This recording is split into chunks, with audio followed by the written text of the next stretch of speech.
भारत द्वारा पीओके के अंदर तेजी से बढ़ती सैन्य कार्रवाई ने अब पूरे दक्षिण एशिया की धड़कनों को असामान्य रूप से तेज कर दिया था, क्योंकि बीती रात के ऑपरेशन में भारतीय स्पेशल यूनिट ने वह हासिल कर लिया था मारीस, जिसकी चर्चा कई दशक से केवल बंद कमरों में होती थी। पीओके के उत्तरी हिस्से में मौजूद छुपे हुए लॉन्च पैड्स को न केवल पूरी तरह नष्ट कर दिया गया, बल्कि वहां मौजूद आतंकी सरगनाओं को भी घेरा डालकर मार गिराया गया। और यह सब इतनी सटीकता से किया गया कि पाकिस्तान को सुबह तक इस बात का अंदाजा तक नहीं था कि उसकी सबसे सुरक्षित मानी जाने वाली पहाड़ी चौकियां रातों रात राख में बदल चुकी हैं। जबकि दूसरी ओर भारतीय सेना के भीतर एक अजीब सी चुप्पी थी, जैसे हर कोई जानता हो कि यह जीत अभी सिर्फ शुरुआत है और असली खेल अब शुरू होने वाला है। क्योंकि आतंकियों के खात्मे के बाद अब भारतीय बलों का अगला लक्ष्य पीओके के अंदर गहरे स्थित वे सुरंग तंत्र थे, जिन्हें पाकिस्तान अपनी फॉरवर्ड ऑपरेटिंग लाइन कहता था और जिनका इस्तेमाल दशकों से भारत के खिलाफ युद्ध छेड़ने के लिए किया जाता रहा था। लेकिन अब भारतीय सेना के नए मिशन डीप स्ट्राइक फेज 3 ने यह साफ कर दिया था कि इस बार ना तो पुरानी सीमाएं रुकावट बनेंगी, न अंतरराष्ट्रीय दबाव और ना ही पाकिस्तानी चेतावनियों का कोई असर होगा। क्योंकि भारत के भीतर जनता का गुस्सा इतना तेज था कि हाल ही में राजधानी में हुए धमाकों के बाद प्रधानमंत्री ने साफ शब्दों में कहा था, अब जवाब सीमा पार जाकर ही दिया जाएगा, और वह भी ऐसे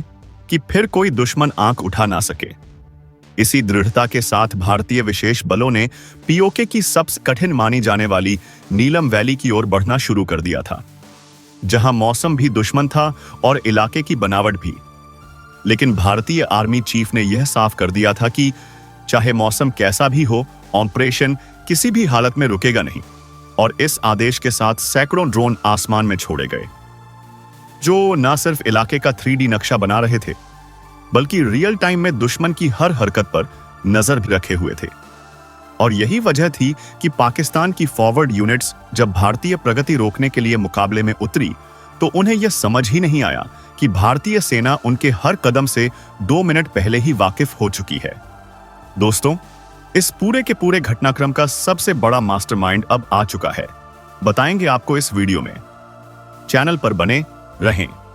वीडियो को लाइक और चैनल को अगर अभी तक आपने सब्सक्राइब नहीं किया तो चैनल को सब्सक्राइब कर लें और बेल आइकन को जरूर दबा लीजिएगा, ताकि इससे जुड़ी खबर अपडेट आप तक सबसे पहले पहुंचती रहे।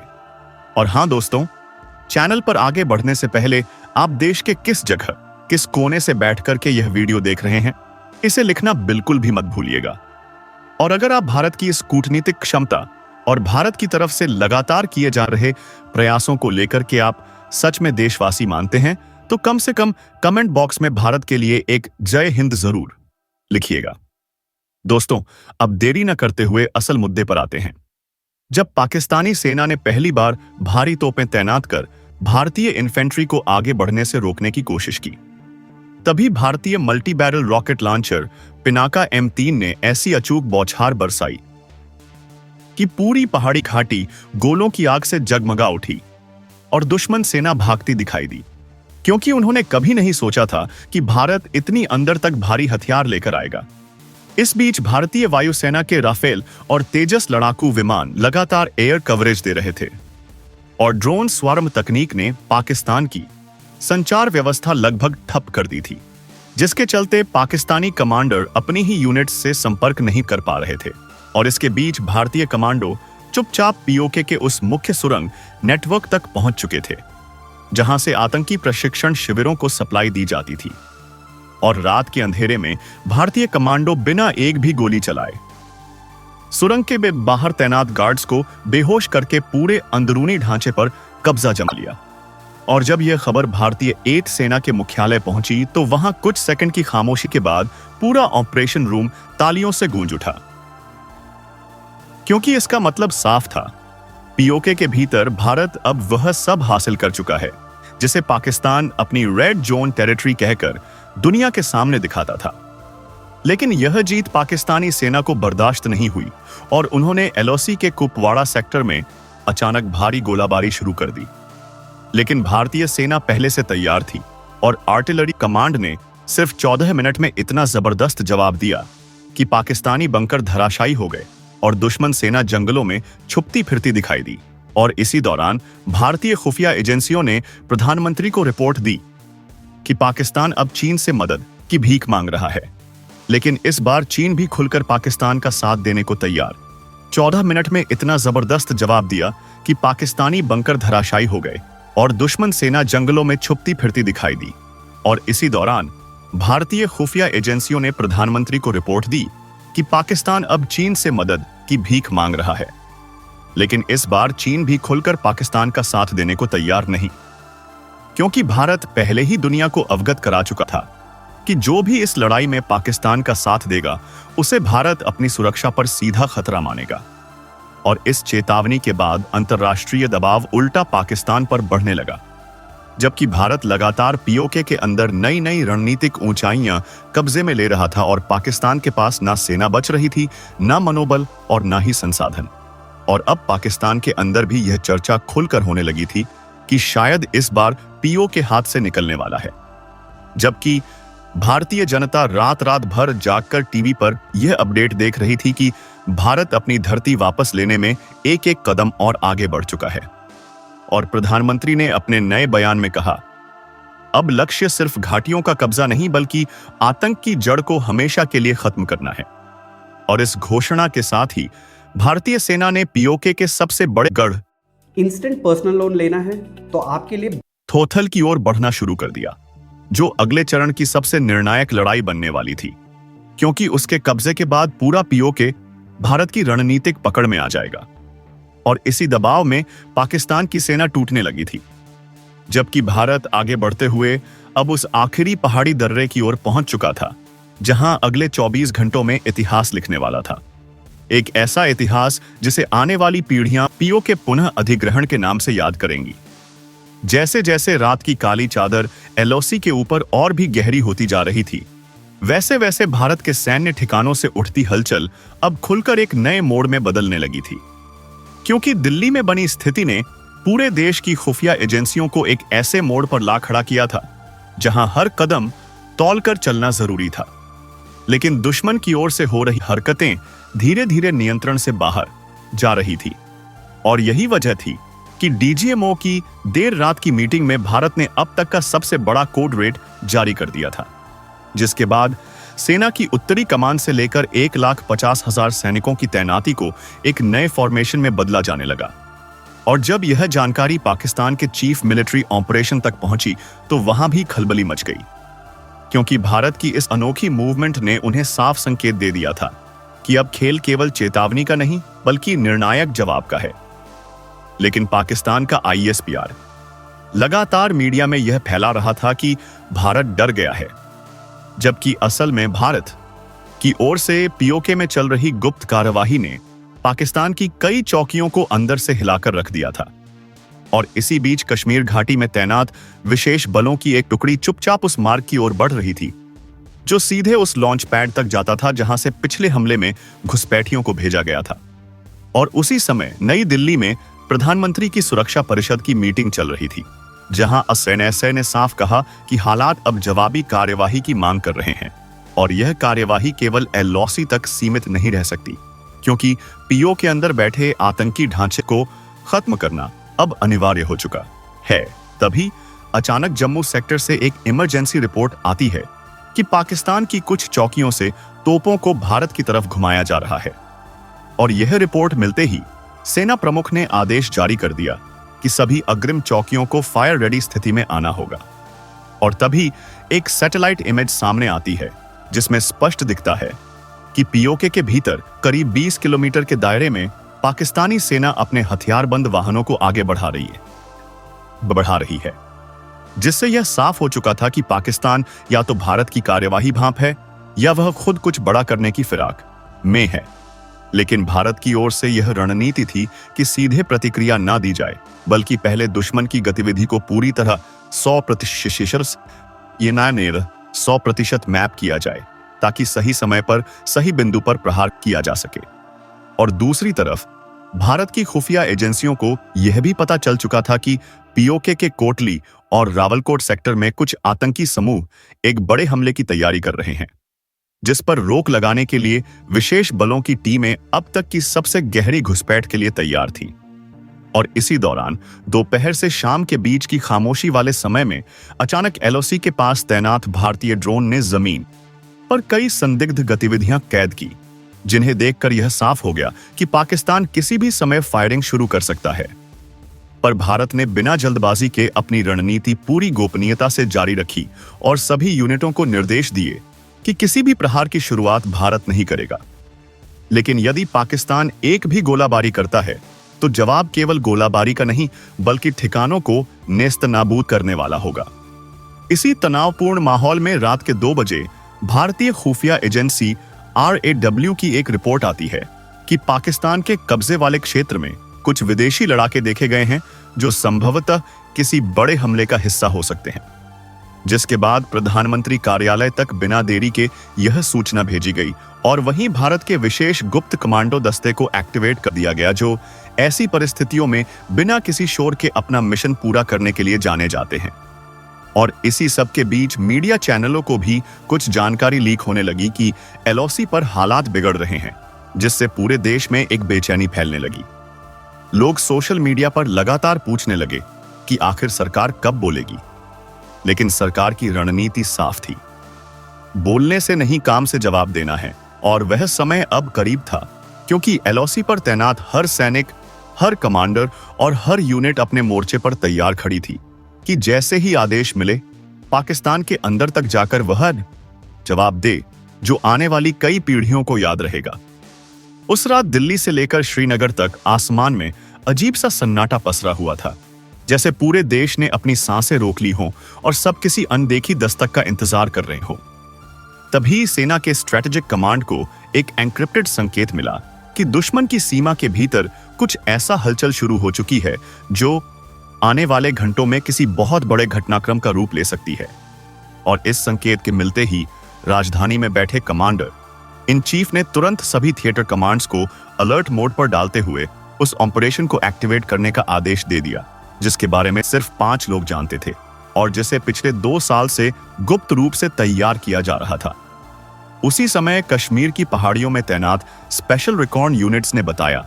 कि दुश्मन की ओर से कई मूवमेंट पैटर्न अचानक बदल गए हैं। उनकी पोस्टों पर रात भर जगमगाने वाले फ्लड लाइट्स बंद कर दिए गए हैं और भारी वाहनों की हल्की हल्की आवाजें पहाड़ियों में गूंज रही हैं, जिनसे साफ लग रहा था कि या तो वे किसी बड़ी तैनाती की तैयारी में हैं या फिर किसी छिपे हुए रास्ते से घुसपैठ की कोशिश होने वाली है। लेकिन इस बार भारत पहले से कहीं ज्यादा तैयार था। वहीं दिल्ली में प्रधान मंत्रालय, सेना मुख्यालय और नेशनल सिक्योरिटी ऑफिस के बीच लगातार बैठकों का दौर चलता रहा, जहां उपग्रहों से आई कुछ तस्वीरों ने यह साफ कर दिया कि दुश्मन की आर्टिलरी यूनिट्स को ऐसी जगहों पर खिसकाया गया है जहां से उनका लक्ष्य भारत की अग्रिम चौकियां थीं। और यह देखकर एक पल के लिए सभी के चेहरों पर तनाव साफ नजर आया, मगर साथ ही एक अजीब सी शांति भी थी, क्योंकि भारत ने भी इस बार ऐसा प्लान तैयार कर रखा था जिसकी भनक दुश्मन को जरा भी नहीं थी। इसी बीच कश्मीर की सीमा पर खड़े जवानों ने कई अनजानी रेडियो फ्रीक्वेंसी पकड़ ली, जिनमें दुश्मन सैनिक अपने कमांडरों को तैयार रहो और आदेश का इंतजार करो जैसी बातें बोल रहे थे, जिससे साफ हो गया कि कुछ बड़ा होने वाला है। और तभी भारतीय सेना के सेक्टर कमांडर ने अपने जवानों से कहा, इस बार पहले वार का मौका हम उन्हें नहीं देंगे। इस आदेश के साथ ही फ्रंट लाइन यूनिट्स ने अपनी पोजीशन बदली। ड्रोन टीमों ने आसमान में इलेक्ट्रॉनिक जैमिंग सक्रिय किया और स्पेशल फोर्स यूनिट्स ने दुश्मन की कई अग्रिम चौकियों का सटीक लोकेशन लॉक कर लिया, ताकि जरूरत पड़ते ही कुछ ही मिनटों में जवाबी एक्शन शुरू किया जा सके। उधर दिल्ली में एक बंद कमरे में चल रही बैठक में ऑपरेशन के उस हिस्से को भी मंजूरी मिल गई, जिसमें दुश्मन की सबसे सुरक्षित चौकियों पर डायरेक्ट स्ट्राइक की संभावना शामिल थी। और यह मंजूरी मिलते ही पूरे सिस्टम में एक ऐसी ऊर्जा दौड़ गई जैसे देश की धड़कनें तेज हो गई हो। रात गहराती जा रही थी, पहाड़ों में तेज हवाएं चल रही थी, आसमान में बादल नीचे झुककर मानो सिर्फ उसी इलाके को देख रहे हो। तभी अचानक भारतीय निगरानी ड्रोन ने दुश्मन की एक बड़ी यूनिट को अपनी पोजीशन छोड़कर जंगलों की ओर बढ़ते हुए देखा, और इस बार भारतीय सेना ने इंतजार नहीं किया। सिर्फ 2 शब्द का आदेश मिला, एक्शन शुरू, और इतना सुनते ही फ्रंट लाइन पर खड़े सैनिकों ने अपने हथियारों को रिचेक किया। आर्टिलरी यूनिट्स एक्टिव हो गई और स्पेशल ऑप्स टीमों ने अपनी पोजीशन लॉक कर ली, क्योंकि अब जो होने वाला था वह सिर्फ एक ऑपरेशन नहीं था, बल्कि आने वाले कई दशकों की दिशा तय करने वाला ऐतिहासिक क्षण था। जिस तरह रात की काली चादर में सरहद के उस पार से उठती हल्की हल्की गड़गड़ाहट ने दक्षिणी बैटल कमांड के सेंटर में बैठे हर अधिकारी को बेचैन कर दिया था, उसी तरह अब इस नए चरण में घटनाओं ने एक ऐसा मोड़ ले लिया था जिसकी किसी को उम्मीद नहीं थी। क्योंकि जैसे ही भारत की तीनों special units hawk strike team, shadow regiment और नाइट वेव्स ने पीओके के गहरे इलाकों में अपना पहला बेस स्थापित किया, अचानक दुश्मन की ओर से एक अप्रत्याशित जवाबी कदम उठाया गया, जिसमें उन्होंने रात के अंधेरे का फायदा उठाकर घाटियों की तरफ जाने वाली संकरी पगडंडियों में छोटे छोटे इम्प्रोवाइज्ड एक्सप्लोसिव डिवाइस लगा दिए, ताकि भारतीय कमांडो उन रास्तों पर आगे ना बढ़ सकें। लेकिन हॉक स्ट्राइक टीम के लीड एनालिस्ट कैप्टन अयान ने अपनी थर्मल मैपिंग ड्रोन टेक्नोलॉजी से इन सभी विस्फोटकों को कुछ ही मिनटों में डिटेक्ट कर लिया, और फिर नाइट वॉल्व्स की माइक्रो डिफ्यूजन यूनिट ने बिना आवाज किए इन सभी डिवाइस को कुछ ही सेकंड में निष्क्रिय कर दिया, जिससे दुश्मन की पहली चाल नाकाम हो गई। लेकिन असली चुनौती तब सामने आई जब भारतीय कमांडो उस पहाड़ी दर्रे पर पहुंचे जहां से दुश्मन की मुख्य सप्लाई लाइन गुजरती थी, क्योंकि वही वह जगह थी जहां से पूरी घाटी में फैली दुश्मन की फोर्स को हथियार, खाना, फ्यूल और बैकअप भेजा जाता था। और अगर भारत उस सप्लाई लाइन पर कब्जा कर लेता तो पूरा ऑपरेशन केवल आधा ही नहीं बल्कि लगभग 70% जीत लिया जाता। इसलिए यह स्थान रणनीतिक रूप से इतना महत्वपूर्ण था कि दुश्मन इसे हर कीमत पर बचाए रखना चाहता था। लेकिन भारतीय ऑपरेशन कमांड ने भी इसका महत्व समझते हुए एक ऐसी योजना बनाई थी जो दुश्मन ने कभी सोची भी नहीं थी, और वह योजना थी डबल लेयर ट्रिगर असॉल्ट, जिसमें पहली लेयर में भारत की शैडो रेजिमेंट पहाड़ियों की ऊंचाई से दुश्मन की गतिविधियों पर नजर रखती, जबकि दूसरी लेयर में नाइट वॉल्व्स जंगल की तरफ से चुपचाप नीचे उतरकर सप्लाई लाइन के बिल्कुल किनारे तक पहुंचते। लेकिन जैसे ही भारतीय कमांडो इस डबल लेयर पोजीशन में आए, अचानक मौसम में बदलाव आ गया। तेज हवाएं चलने लगी, बादल नीचे उतर आए और इतनी घनी धुंध छा गई कि 15 मीटर से आगे कुछ दिखाई नहीं देता था। और ऐसी स्थिति में ड्रोन और सैटेलाइट का रियल टाइम फीड भी लगभग बेकार हो गया। लेकिन भारतीय कमांडर जनरल वेणुगोपाल ने ऑपरेशन को रोकने की बजाय एक नया निर्देश जारी किया। अब ऑपरेशन धुंध का फायदा उठाकर किया जाएगा, क्योंकि जब दुश्मन को भी कुछ दिखाई नहीं देता था तो भारतीय कमांडर जनरल वेणुगोपाल ने ऑपरेशन को रोकने की बजाय एक नया निर्देश जारी किया। अब ऑपरेशन धुंध का फायदा उठाकर किया जाएगा,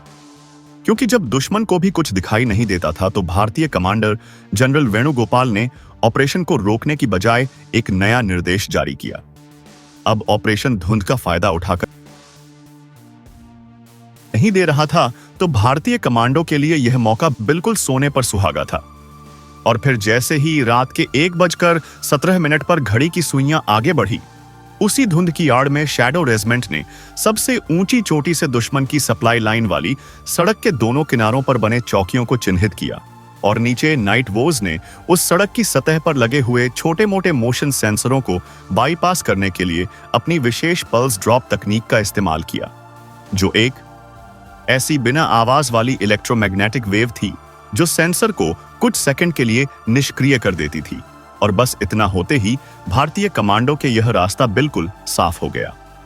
इसके बाद उन्होंने चुपचाप उस सप्लाई लाइन पर कब्जा कर लिया और एक भी गोली चलाए बिना पूरी सड़क को अपने नियंत्रण में ले लिया। लेकिन वास्तविक ड्रामा अब भी शुरू होना था, क्योंकि सप्लाई लाइन पर कब्जा होते ही दुश्मन को लगा कि पूरा रास्ता नष्ट कर दिया गया है, जबकि सच यह था कि भारत ने रास्ता नष्ट नहीं किया बल्कि उसे प्रयोग में लाने से रोका था। और तभी दुश्मन ने आपदा आते ही अपनी सबसे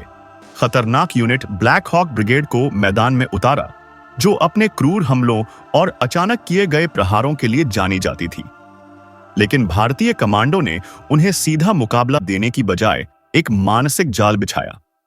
जिसमें उन्होंने सप्लाई लाइन के बीचों बीच कुछ खुले इलाकों में कुछ ऐसे नकली सैन्य उपकरण और नकली एक्टिविटी के संकेत छोड़े कि दुश्मन की ब्रिगेड सीधा उन्हीं पॉइंट्स पर हमला करने लगी। लेकिन उन्हें क्या पता था कि असली कमांडो तो पहाड़ियों की ढलानों पर पहले से ही पोजीशन लेकर उनका इंतजार कर रहे थे। और जैसे ही ब्लैक हॉक ब्रिगेड ने अपनी पोजीशन लेकर हमला शुरू किया, शैडो रेजिमेंट ने ऊंचाई से उनके करीब 20% दस्ते को केवल 19 सेकंड में निष्क्रिय कर दिया और बची हुई ब्रिगेड घबराकर पीछे हटने लगी।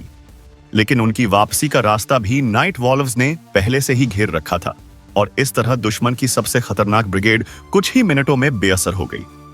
इसके बाद भारतीय कमांडो सप्लाई लाइन के और अंदर बढ़े और वहां छिपे एक गुप्त कम्युनिकेशन बंकर को खोज निकाला, जो दुश्मन की सबसे बड़ी कमजोरी था, क्योंकि उस बंकर के माध्यम से ही पूरी घाटी में स्थित दुश्मन के छोटे बड़े सभी कैंपों को निर्देश भेजे जाते थे। और जब कमांडो उस बंकर तक पहुंचे तो उन्होंने पाया कि बंकर में एक सुपर इनक्रिप्टेड सिस्टम लगा हुआ है, जिसे तोड़ना लगभग नामुमकिन था। लेकिन हॉक स्ट्राइक टीम के साइबर विशेषज्ञ लेफ्टिनेंट ईशान ने केवल 11 मिनट 24 सेकंड में उस सिस्टम को लाइव डिक्रिप्ट कर लिया और बंकर में छिपे सारे कोड, सारे लोकेशन, सारे संदेश और दुश्मन की अगली चाल का पूरा ब्लूप्रिंट हासिल कर लिया। और जैसे ही यह डाटा भारत के कमांड सेंटर पहुंचा, पूरे ऑपरेशन की दिशा बदल गई, क्योंकि अब भारत को दुश्मन के हर कदम के बारे में पहले से पता था और अब लड़ाई का अगला चरण भारत की तरफ से शुरू होने वाला था। एक ऐसा चरण जिसमें दुश्मन को उनकी ही धरती पर मनोवैज्ञानिक तरीके से घेरकर पूरी घाटी को सुरक्षित किया जाना था। लेकिन उस अगले चरण को भारतीय कमांड ने सिर्फ एक नाम दिया, ऑपरेशन साइलेंट डोमिनेशन। और इस नाम का मतलब था कि अब लड़ाई बंदूकों से नहीं बल्कि दिमाग और रणनीति से जीती जाएगी। और जैसे ही अगले चरण का काउंटडाउन शुरू हुआ, पूरी घाटी में एक ऐसी घुटन भरी खामोशी फैल गई जैसे हवा भी अपनी सांसें रोककर इस लड़ाई के अगले मोड़ का इंतजार कर रही हो। भारत के ऑपरेशन की दूसरी रात जैसे जैसे गहराती गई, वैसे वैसे हालात और भी ज्यादा तनावपूर्ण होते गए, क्योंकि गुप्त रिपोर्टों के अनुसार पाकिस्तान की सेना अपने कई इलाकों को अचानक खाली करवाने लगी थी और यह संकेत मिल रहा था कि वे किसी बड़े कदम की तैयारी में हैं। लेकिन इस बार भारत ने पहले ही सभी संभावित चालों का अनुमान लगा लिया था और special front air force, MAR, COS, NSG और गारुड़ कमांडोज को अष्टों अलग अलग सेक्टरों में तैनात कर दिया गया था, जहां पर उनकी मौजूदगी दुनिया से पूरी तरह छिपी हुई थी। इसी बीच एक ऐसी खबर आई जिसने पूरे सैन्य ढांचे 8 को और भी ज्यादा सतर्क कर दिया। कई आतंकवादी लॉन्च पैड्स पर असामान्य गतिविधियां नोट की गई और ड्रोन निगरानी में यह साफ दिख रहा था कि घुसपैठ का प्रयास इस बार बड़े पैमाने पर होने वाला है। लेकिन भारत को यह भी पता था कि पाकिस्तान इस बार LOC पर सीधे सैन्य टकराव की प्लानिंग कर रहा है। इसलिए भारतीय सेना ने तुरंत कोल्ड ब्लिट जोन सक्रिय कर दिया, जिसमें आर्टिलरी को लो साउंड मोड पर लाया गया ताकि पूरे सेक्टर में कार्रवाई की आवाज बाहर तक ना जाए। इसके अलावा भारत ने इस बार सबसे उन्नत तकनीक का इस्तेमाल किया, AI आधारित टारगेटिंग सिस्टम, रात में देखने वाले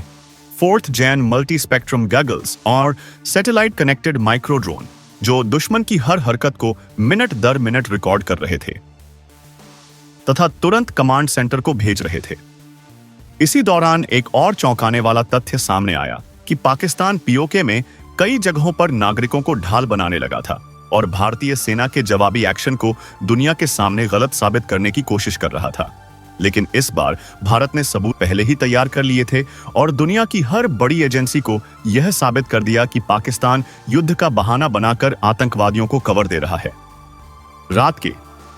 3:10 पर अचानक एक ऐसी हरकत हुई जिसने सारी चुप्पी को चकनाचूर कर दिया। LOC के 3 पॉइंट्स पर एक साथ गोलाबारी शुरू हो गई, लेकिन भारत पहले से तैयार था और जवाबी कार्रवाई इतनी तेज थी कि 6 मिनट के अंदर दुश्मन की पूरी पहली लाइन उखड़ गई, जबकि दूसरी ओर भारत के कमांडोज घुसपैठियों के लॉन्च पैड्स को घेर चुके थे और मौके पर ही 20 से ज्यादा आतंकियों को वहीं ढेर कर दिया गया। इस ऑपरेशन का सबसे बड़ा हिस्सा यह था कि भारत ने रडार डिटेक्शन से बचने वाले ड्रोन के जरिए पूरे POK में ऐसे टारगेट चिन्हित कर लिए थे जो पाकिस्तान के लिए बेहद रणनीतिक थे, जैसे हथियार depot, rocket storage, high frequency communication towers और वो बंकर जिनका इस्तेमाल पाकिस्तानी सेना अपने टॉप अफसरों को छिपाने में करती थी। जैसे ही भारतीय कमांड ने ग्रीन सिग्नल दिया, 18 ड्रोन ने एक साथ उद्यान भरी और बिना आवाज किए इतने सटीक टारगेट हिट किए कि पाकिस्तान को समझ ही नहीं आया कि हमला कहां से हुआ। यहां तक कि उनके कम्युनिकेशन सिस्टम 40 सेकंड के अंदर जाम हो गए और पीओके के कम से कम 12 किलोमीटर तक बिजली चली गई। इस अंधेरे का फायदा भारतीय कमांडोज ने पूरे तरीके से उठाया। भारतीय सेना की एक टीम ने रात भर मेजर स्तर के अधिकारी की अगुवाई में पीओके के अंदर एक गुप्त टनल में घुसकर उस नेटवर्क को ध्वस्त किया जहां से पिछले 3 महीनों में सबसे ज्यादा घुसपैठ की घटनाएं हुई थी। इस पूरे मिशन को एक ही उद्देश्य के साथ अंजाम दिया गया, दुश्मन की रीढ़ तोड़ना, ताकि आने वाले दिनों में वे भारत के खिलाफ कोई भी हमला पाला न कर सकें। लेकिन असली ड्रामा तब शुरू हुआ जब पाकिस्तान ने अपनी एयरफोर्स को अलर्ट कर दिया और फाइटर जेट्स को पीओके की ओर भेजा। लेकिन भारत पहले से तैयारी में था। लद्दाख, श्रीनगर, पठानकोट और आदमपुर बेस पर रात भर एयरफोर्स तैनात थी और राफेल जेट्स लो रडार मोड पर हवा में उठ चुके थे।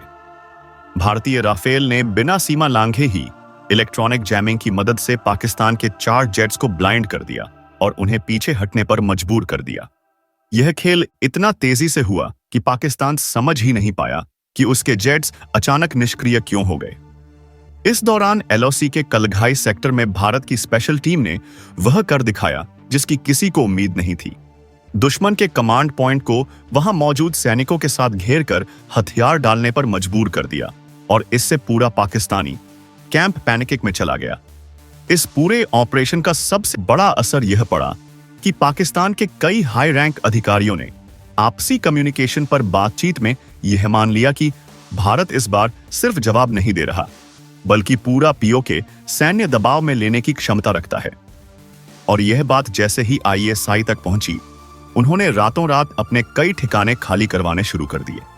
लेकिन भारतीय सेना अब पीछे हटने के मूड में नहीं थी। दोपहर 4:30 पर एक और सटीक कार्रवाई हुई जिसमें एक टनल नेटवर्क को पूरी तरह नष्ट कर दिया गया। और इसी के साथ भारत ने दूसरी चेतावनी देते हुए दुनिया को यह भी बताया कि अब एलओसी पर कोई एक तरफा सीज फायर नहीं होगा, बल्कि भारत हर उस जगह जवाब देगा जहां से घुसपैठ की कोशिश की जाएगी। पाकिस्तान ने जब जवाबी गोलीबारी तेज की तो भारतीय एयर सेना ने 7 मिनट के अंदर उसके 5 मेजर पोस्ट उड़ा दिए और इस कार्यवाही का इतना बड़ा मनोवैज्ञानिक असर हुआ कि कई पाक सैनिक अपने बंकर छोड़कर भागने लगे। भारत की इस कार्यवाही को आज दुनिया की सबसे सटीक और हाईटेक ऑपरेशन रणनीति माना जा रहा है, क्योंकि इसमें एक भी नागरिक हताहत नहीं हुआ और सभी टारगेट्स सिर्फ आतंकवादी और सैन्य ढांचे थे, जिससे यह साबित हो गया कि भारत अब किसी भी प्रकार की उकसावे वाली हरकत बर्दाश्त नहीं करेगा और नई पॉलिसी बिल्कुल साफ है। पहला हमला नहीं करेगा, लेकिन किया गया हमला 2 गुना लौट आया जाएगा। और इसी पूरे माहौल में भारत ने एक ऐसी चुप्पी बनाए रखी जिससे दुनिया हैरान है, क्योंकि भारत ना बयान दे रहा है, ना चेतावनी, सिर्फ कार्रवाई कर रहा है। और यही रणनीति पाकिस्तान को डराने के लिए काफी है, क्योंकि भारत की चुप्पी का मतलब हमेशा बड़ी तैयारी होता है। और इस बार की तैयारी सिर्फ एलओसी के लिए नहीं, बल्कि पूरे नॉर्दर्न कमांड के स्तर पर है, जहां भारत किसी भी इमरजेंसी के लिए पूर्ण युद्ध स्तर